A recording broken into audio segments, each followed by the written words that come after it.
So you may be asking yourself, Simon, why are you about to predict WrestleMania 40 where we only just had WrestleMania 39? Well, the answer is nice and simple, my friends. Because we can. Also, when we do get to Mania season, I just get all excited in my tum-tum.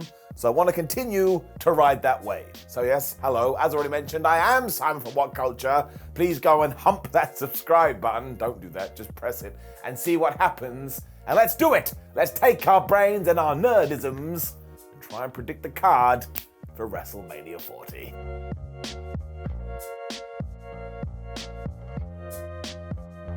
Number 10, AJ Styles versus Edge. So it's quite clear when Edge did indeed return to WWE after his retirement, he just went, I want to work with all the people in the generation below me and have loads of good matches and beat them all. Either way, his feud with Seth Rollins and Finn Balor I found very entertaining, and while we have done round one with AJ Styles at WrestleMania, that to me kind of got lost in the shuffle.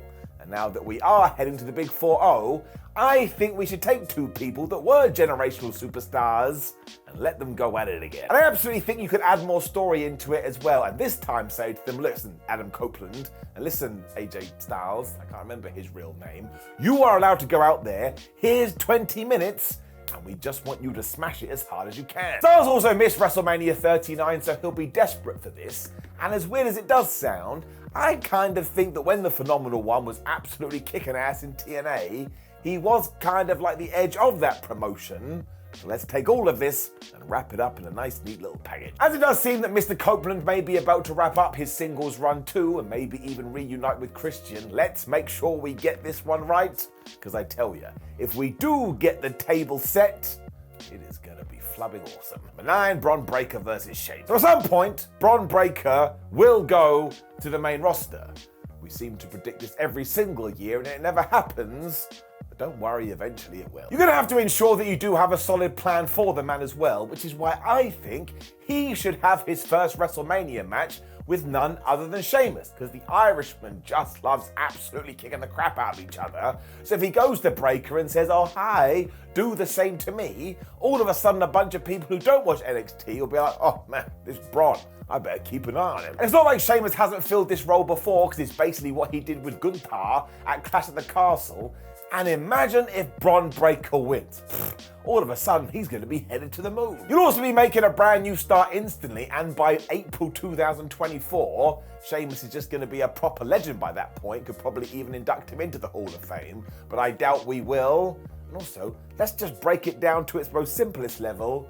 It's just a match this bald a-hole would like to see. Number 8, Rhea Ripley versus Bianca Belair. Because surely this is the idea. And if not, why not? Even when the two went face-to-face on Raw after WrestleMania 39, everybody lost their mind, and they just fill their roles so damn well. Like, Rhea Ripley is a great heel, Bianca Belair is a great babyface. If you do indeed get the approach right, this ain't hyperbole, I totally mean it, you could turn them into the modern day The Rock and Stone Cold Steve Austin. That's right. You also have to make the massive call about who wins here, and that would be super duper hard, and just doing it on a stage like WrestleMania 40, once again the big 4-0, well, I think you'd just be putting all your eggs in one basket. You'd also be able to underline that these are two superstars that we're serious about, and we are going to get behind them. And look, if we start teasing it now, which we have done, we have flipping 12 months to bring this to an absolute fever pitch. So yeah, make sure we keep this going and eventually stick it right in my face. Number 7, Charlotte Flair and Becky Lynch versus Ronda Rousey and Shayna Baszler. Now, a lot has to happen to make this work, especially behind the scenes, because Charlotte Flair and Becky Lynch would have to get their friendship going again. Now, we don't know what is true and what's not true, but when you do a little bit of research, it does sound like they had a little bit of a falling out. If you can sort that though and then tie it into a story, holy moly, not only do you have a ready-made feud here, but you are going to ensure that nerds like me are crazy invested in it. Let's not pretend that Shayna Baszler and Ronda Rousey aren't formidable foes either. Even by looking at them, you're like, they're so damn legit here. And given that we never got this whole 4 horsewoman feud that we were meant to have, well, this is probably as near as we can get to it. So let's do it at Mania 40. We'd also have the needed emotion for the occasion, and imagine that Charlotte and Becky do win, and then they celebrate in the ring, and they finally do put all their odds behind them. If that doesn't have water coming out of your eyes, then you're a stronger person than I, or although that's not true. It's good to cry. We have tears for a reason. The point is this. Sometimes doing what's best for business is what's best for business. I know that sounded absolutely ridiculous, but it's still true. Number 6, Randy Orton versus Matt Riddle. Another one that would require a lot of luck. It all comes down to the condition of one Randy Orton, because every time we get a news update about his back, it is all sad panda times. Apparently he's not in a very good way at the moment after years of taking bumps, so let's take all our positivity and throw it the Viper's way. And of course, health and happiness have to come beforehand, but you remember the deal with RK Bro. Orton and Matt Riddle was such a good tag team because they were clearly friends, and given that WWE loves splitting teams up, we may as well do it, and they may as well have their big fight at WrestleMania 40. I would also turn Riddle here because I don't think anybody would see it coming, and I think people would be totally into this because they'd be like, well, we had this wonderful pairing and we just wanted to enjoy it, and then you, Matt Riddle, or Randy Orton, took it away from us. So you would be breaking hearts, and sometimes you need a good old tragedy. And if Riddle actually caught fire here, and then he beat the man who hears voices in his head, well, actually, you may have another star on your hands. But you know what Vince McMahon will do. He'll have Randy Orton win. I'm not gonna lie, I'd enjoy that too. Number 5, Seth Rollins versus MJF. What's that you say? You wanted some fantasy booking? Well, you came to the right place. So of course this is pie in the sky stuff, and if somebody did come in here right now and put a gun to my head, I'd be like, calm down, I'm happy to talk about this. And I actually think that MJF will probably be in AEW for many years to come. But that's no fun.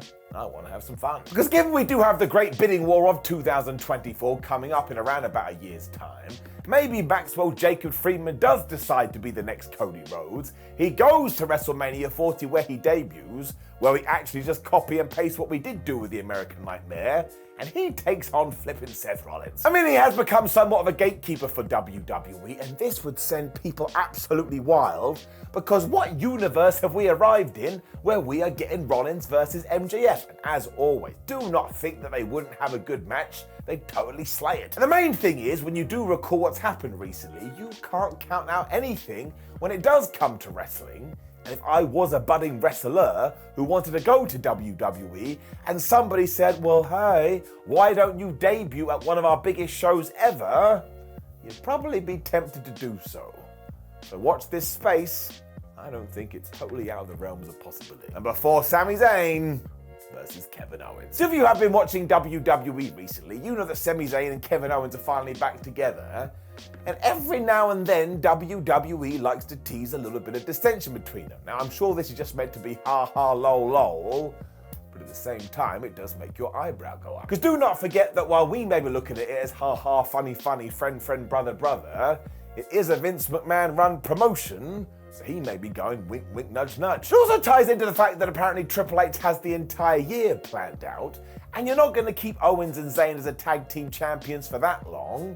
So maybe the plan is for Kevin Owens to term at Sami Zayn at some point. If that does happen, I'm just going to break down on the floor and cry. What really gets me going about this, though, is that if we do get 8 months down the line and they kind of are looking for a new direction, and you do put a world championship on the line, oh my goodness, I love Kevin Owens and I love Sami Zayn, and if they are having a scrap on Mania 40 for one of the big belts, well, then I'm going to be doing the dance of joy. It also works perfectly because KO can be the villain and Sami Zayn can be the babyface, and it means both of them will get a championship run within the next 16 months. And I've been saying this for ages. It is criminal that this hasn't happened sooner. I mean, KO hasn't held a world championship since 2016. That makes me want to do this. Don't do that, because that's disgusting. Number 3, Brock Lesnar versus Conor McGregor. So I'm going to be talking about this match a lot over the coming weeks. And why?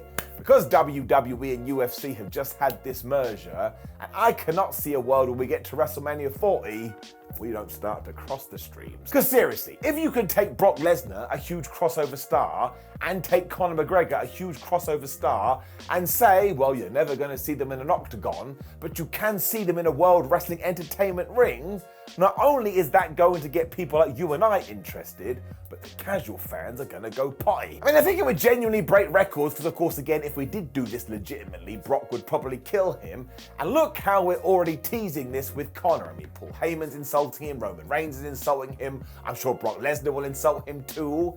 I don't think there's no smoke without fire. You could also argue that this would be one of the biggest celebrity matches ever, and all your mainstream press is going to cover it. And I want to make this very clear. As much of that as WWE wanted for WrestleMania 39, when you get to the 4-0, when it would be like, oh my gosh, 40 years of WrestleMania, well, they're going to be desperate for it. I mean, unless you're going to go out there and secure the services of Brad Pitt or something, you probably do want to head in this direction.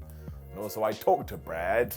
He don't want to take any bumps. Number 2, Cody Rhodes versus Gunther. So here is the deal. I think Cody Rhodes will be the WWE Undisputed Universal Champion come SummerSlam. He will finally defeat Roman Reigns, and we can all be happy pandas. We can then forget about recent events and move on, and do you know who his first big opponent should be? Gunther. Now, not only will this tie into his record-breaking Intercontinental title reign, but you also have the story right there looking at you because, of course, they clashed at the Royal Rumble. Gunther is also such a threatening presence that we will start worrying about Cody being like, oh my gosh, is our babyface going to be crushed?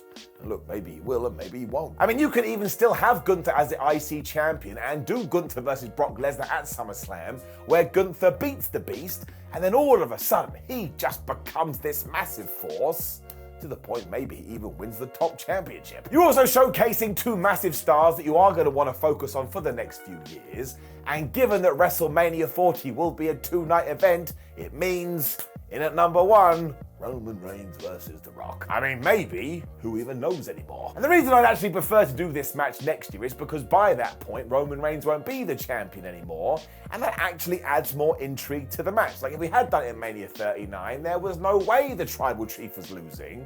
But if he doesn't have a belt, and Dwayne Johnson doesn't have a belt, apart from the one he uses to keep his pants up, I'd be a bit more like, I don't actually know who's going to be victorious. Amazingly too, I actually think this is more far-fetched than some of the other ones we have talked about on this list, because The Rock is so damn busy with Hollywood and of course has to worry about his body and not getting injured. I have totally convinced myself that we've seen his last match. He's never actually going to come back properly again. And if we can do it at WrestleMania 40, this is when we should probably pull the trigger, because not only once again is it a massive event, but you can induct him into the Hall of Fame.